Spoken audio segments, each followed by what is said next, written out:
están? Me da muchísimo gusto que me acompañen una vez más aquí en la Defensoría del Televidente. Yo soy Gabriela Barkentin y el día de hoy vamos a hablar de un tema que ha estado en la agenda de los medios desde hace ya varias semanas y que de pronto no queda del todo claro por qué. ¿Qué es? ¿Hacia dónde vamos? ¿Qué significa cuando hablamos de Estado laico? México es un Estado laico. ¿Por qué hubo necesidad de agregarle a la descripción del país que somos un Estado laico? ¿Qué significa ser un Estado laico? Y por supuesto, en su momento hablaremos también de la implicación que tiene esto para los propios medios de comunicación o para una política sobre medios de comunicación. Así que, nuevamente, gracias por acompañarnos. Estamos aquí en el Museo Nacional de Culturas Populares, en el mero centro de Coyoacán, en la Ciudad de México, y los invito a que si vienen, pues se den una vuelta. Por eso también verán esta escenografía que está detrás de nosotros. Comencemos, ella es nuestra invitada. Patricia Galeana, historiadora, autora de 12 libros, especialista en relaciones Iglesia-Estado, consejera de la Comisión de Derechos Humanos del Distrito Federal. Ya vieron quién es, una persona que lleva ya muchos años estudiando muchas cosas, pero no solo estudiándolas, sino también poniéndolas en práctica, que de pronto eso es importante. Patricia, bienvenida.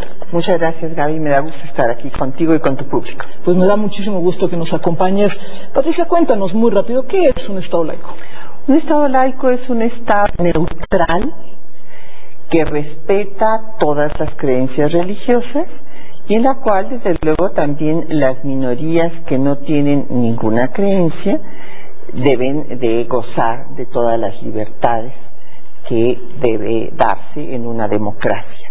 El Estado laico es lo contrario a un Estado confesional, que fue lo que existió en México en el inicio de la vida independiente, y este Estado laico es indispensable para que exista una democracia, ya que en los estados confesionales se dan actitudes excluyentes hacia quienes no profesan la confesión oficial de un Estado. A ver, vamos por partes. El Estado laico no es un Estado antirreligioso. No, es un Estado que precisamente respeta y tiene que ver que los que no tienen ninguna, o que tienen, qué sé yo, budistas, musulmanes, en un país católico mayoritariamente como el nuestro, o las diferentes iglesias protestantes, gocen de todos los derechos que tiene la creencia mayoritaria de la población. De hecho, la Constitución que nos rige establece que somos un Estado laico. Esta reforma que se ha planteado por la Cámara de Diputados al artículo 40 constitucional para añadir la palabra laico a la descripción de que somos una república representativa, federal, democrática y laica, es una cuestión que se ha dado precisamente por la falta de respeto a la Constitución, porque en la Constitución vigente, en el artículo 3º, es el único que establece la palabra laico textualmente. Dice que la educación que imparta el Estado será laica, y no la repite la misma palabra en el resto de la Constitución, pero evidentemente es el espíritu de toda la Constitución, claro. Y un Estado puede impartir educación laica si no es laico. Claro. Sí, lo que pasa es que se daría más por inferencia, y aquí de lo que se trata es de hacerlo explícito. Exactamente, digamos, ¿no? Y esto se ha visto necesario dada justamente la violación al Estado laico que se ha hecho por parte no solo de autoridades eclesiásticas, sino de autoridades gubernamentales, tanto del nivel federal como de los niveles estatales, e incluso por partidos políticos. O sea, entonces en ese escenario es que a 150 años, porque este año apenas se cumplen 150 años de superarse la intolerancia religiosa con el esto de la libertad de cultos, pues el debate sobre la laicidad del Estado ha vuelto a la discusión. Apuntas ya estas violaciones, estas intromisiones que se han dado en fechas recientes, pero en los últimos años, digamos, no es solo en los últimos meses, en los últimos años, de ministros de culto, pero también de gobernantes. ¿A qué te refieres exactamente? Me refiero exactamente a declaraciones como las de que no hay que cumplir las leyes de los hombres, sino nada más las de Dios. Esta es una declaración ciertamente muy provocativa. Yo diría que más provocativa que la de Mora y del Río cuando dio inicio la rebelión cristera. Y las autoridades hagan suya la agenda política de la Iglesia Católica, pues ha llevado, entre otras cosas, a que en 18 estados de la República, en una campaña perfectamente instrumentada, se haya criminalizado a las mujeres, que haya habido declaraciones homofóbicas. Esto hay que tenerlo muy en cuenta, por eso el tema del artículo 130 es tan importante, porque no es lo mismo que tú o yo hagamos una declaración X a que la haga un arzobispo, un obispo, un representante de Dios. Tiene otro peso.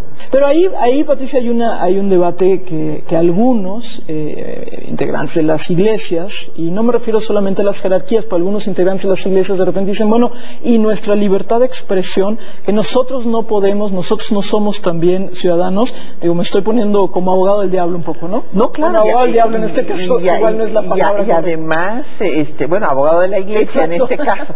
Bueno, la situación es esta.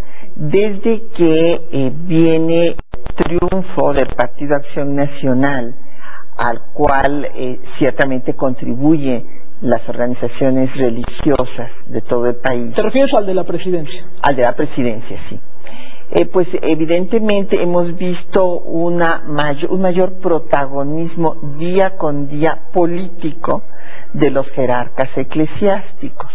Porque hay que recordar que la Iglesia tiene una parte política, es una institución muy amplia, y muy lo mismo tenemos a las personas de ideas muy conservadoras como del Opus Dei, los legionarios de Cristo, que a los muy revolucionarios de la teología de la liberación. Es muy distintas las declaraciones de Samuel Ruiz que las de Rivera Carreras. Entonces, para que digamos las cosas por su nombre. Si no es una sola, digamos, no es un monolito en el sentido discursivo. Pero sí debe ser un monolito en cuanto a su organización. No es una organización democrática. No, bueno, claro, es lo más vertical. Es una, existe el dogma de fe y los miembros de la Iglesia tienen que acatar ese dogma, porque si no, pues quedarían fuera de la Iglesia, tan sencillo como eso, ¿no?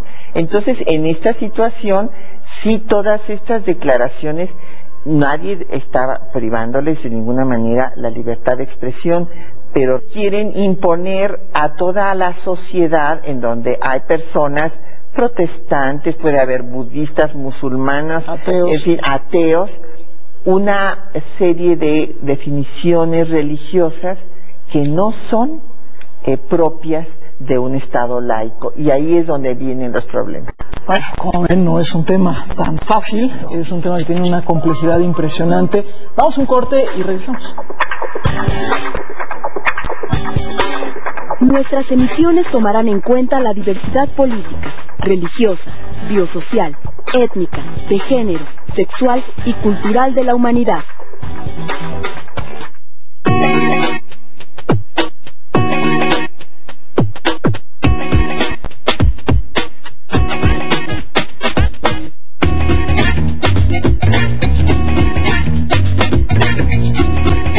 La ópera es como los toros. Hay muchos, la melón es muy poco conocedores. No está entre los 22. Tiene que estar casi hecho. Son casi avanzados. No podrían decir. Ya está muy grabado. No, sí, están los 22. Nos dio la bota al 100 por ahí. Ese fue el único que coincidió. Todos coincidimos. Hay un chico que canta en el metro. Mantengamos un orden para tratar de hacer esto con parsimonia, porque no nos vamos a volver locos. ¿Quién vota porque se queden los 22? Como televisora pública y laica, Canal 22 no debe tomar como suya ninguna doctrina, creencia, figura, institución o práctica religiosa. Estamos de regreso aquí en la Defensoría del Televidente. Estamos hablando sobre el Estado laico, con toda esta reflexión que llevamos sobre lo que implica hoy la transformación de cómo nos entendemos también como ciudadanos y cuál debería ser también nuestro papel, entre otros, como medios de comunicación en estos debates.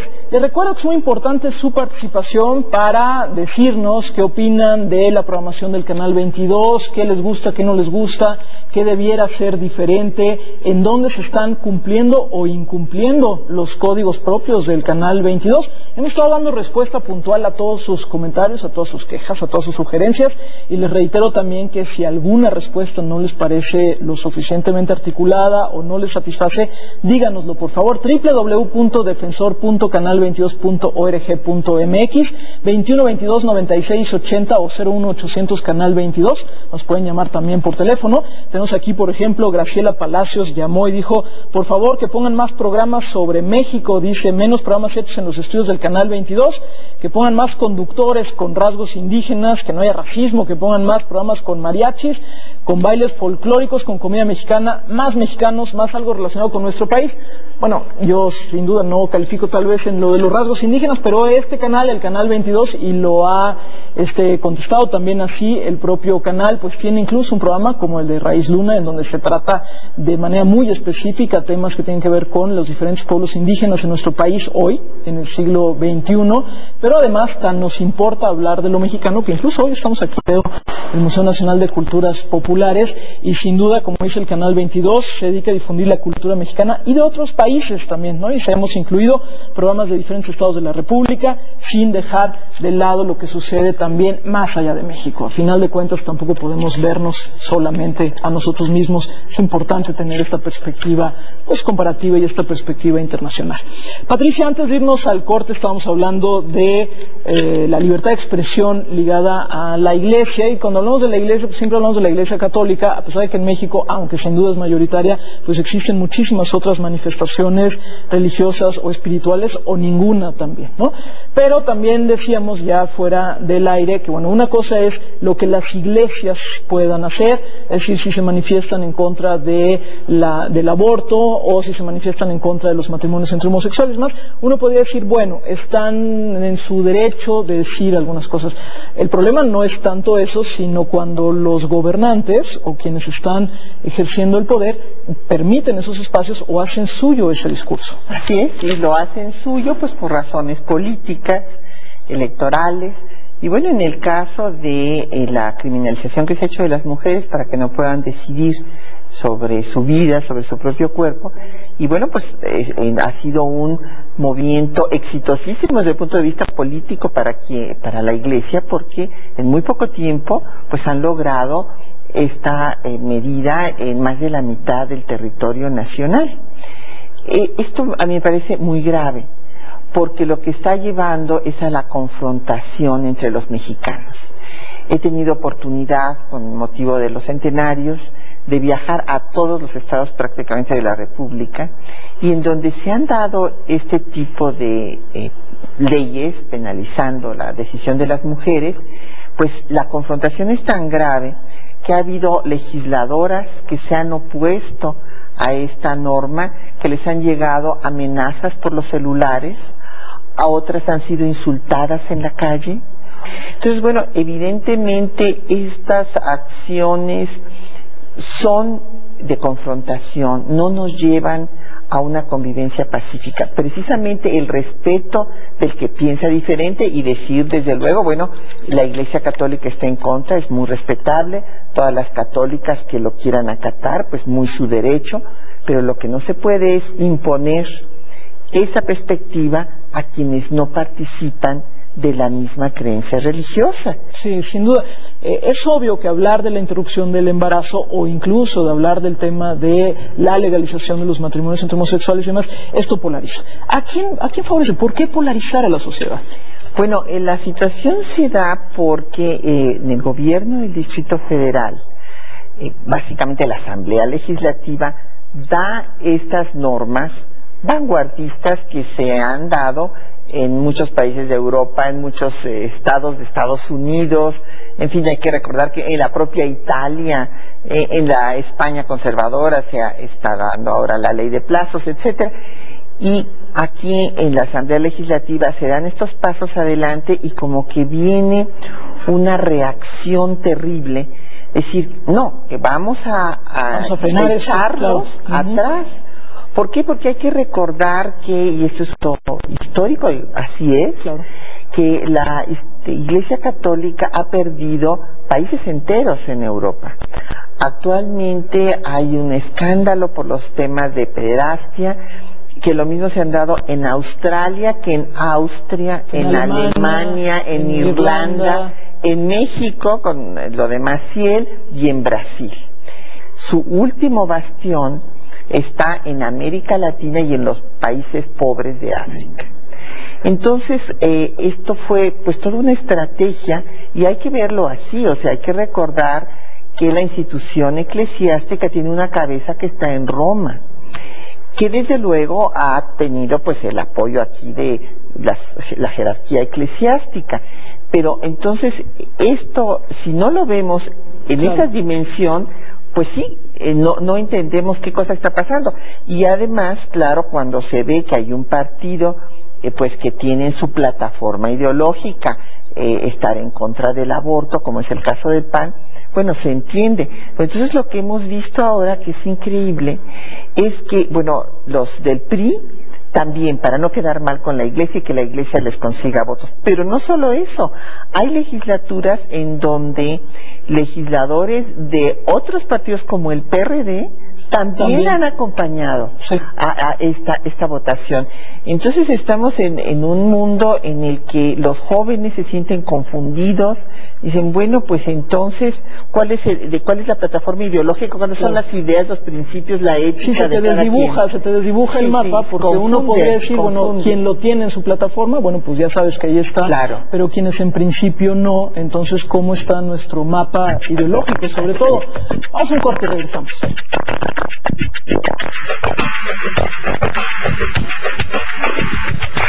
Mi nombre es María Consuelo Mejía, soy directora de Católicas por el Derecho a Decidir, en estudios latinoamericanos, y también soy televidente.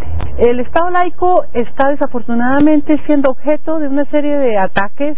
Ha habido serios intentos por vulnerar el carácter laico del Estado mexicano por parte de los sectores fundamentalistas de derecha, desde nuestro punto de vista. Tenemos hoy entonces un reto esencial en el cual los medios de comunicación jugarían un papel central, que es el que la sociedad que es consciente del valor que tiene, de la riqueza que tiene el carácter laico del Estado mexicano, demande su protección.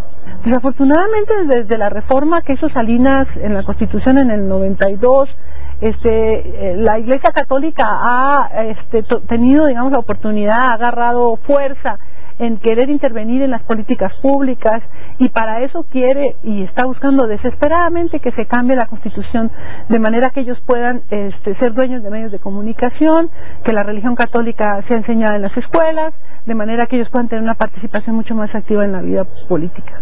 El daño sería muy grande, porque sí se coartaría muchísimo más la libertad, sobre todo de las mujeres, de las jóvenes, de los jóvenes, para poder tomar decisiones en todos los aspectos de su vida.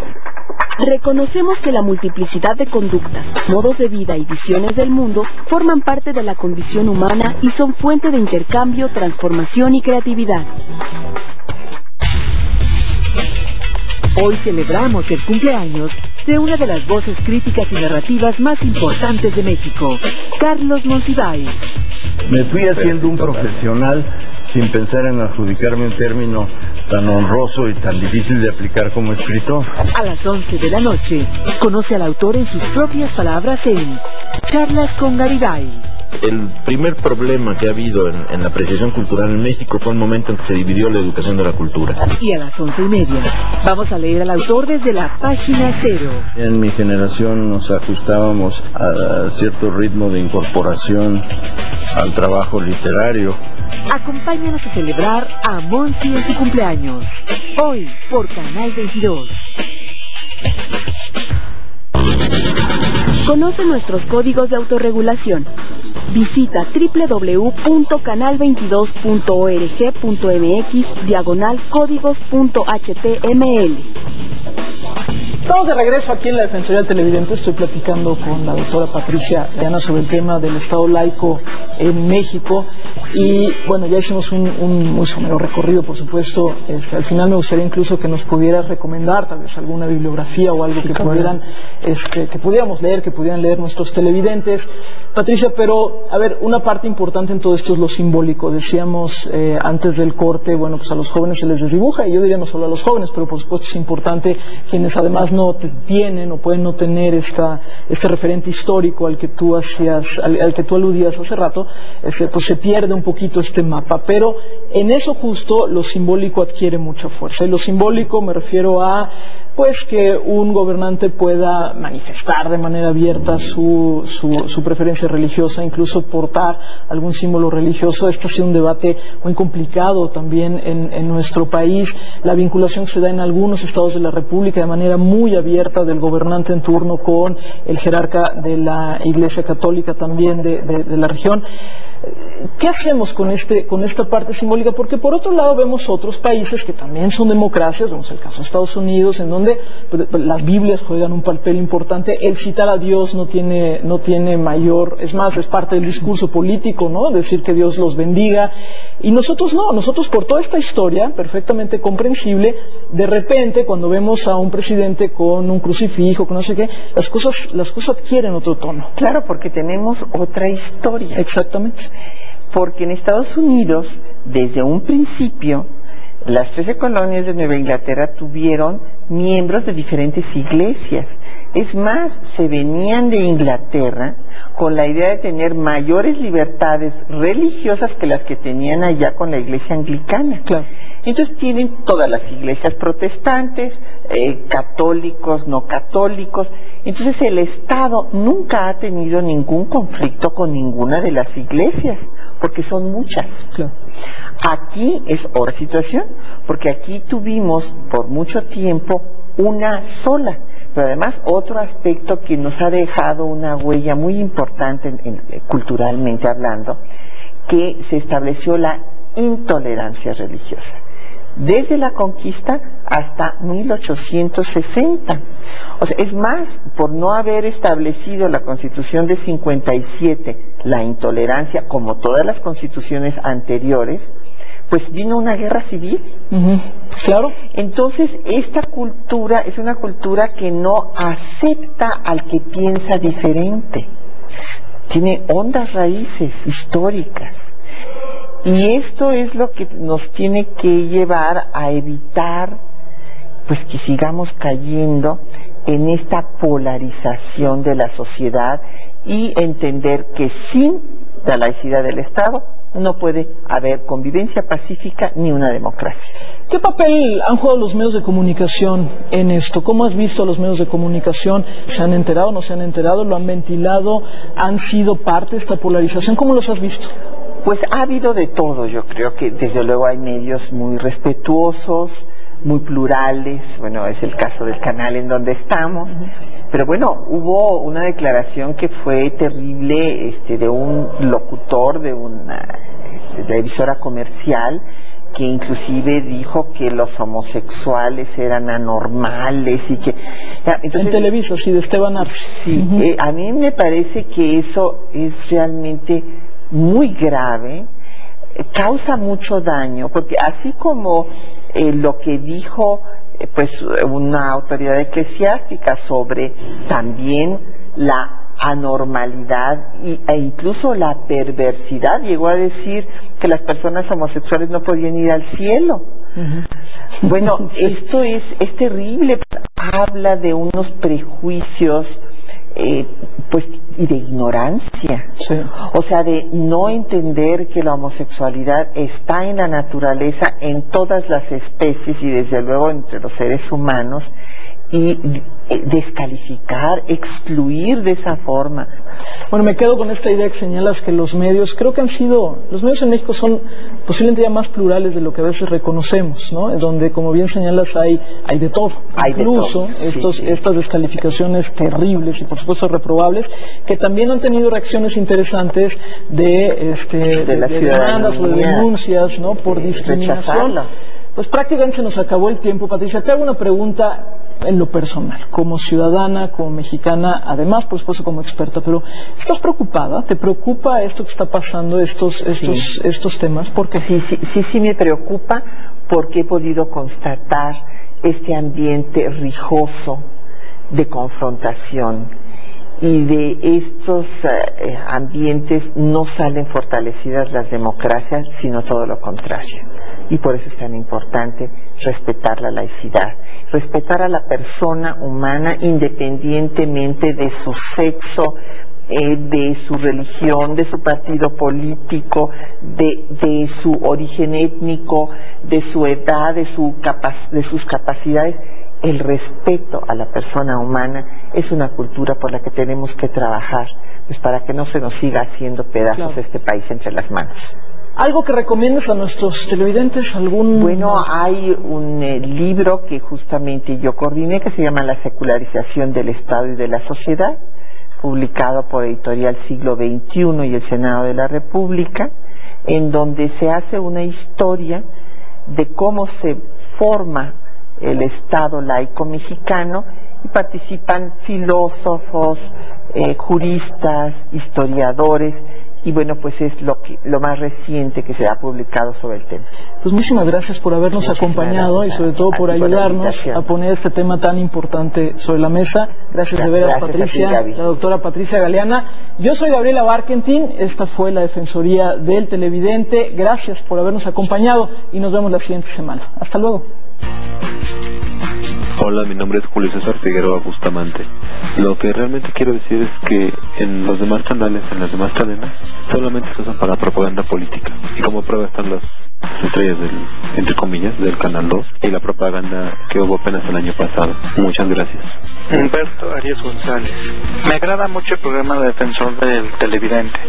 Sin embargo, quisiera hacerles notar que sigo esperando que programen nuevamente la serie de Cuéntame cómo pasó, que pasaba los viernes a las 10:30.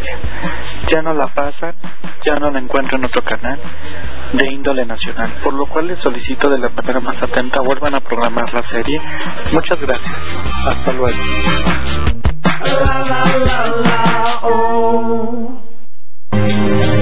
A continuación, miniserie.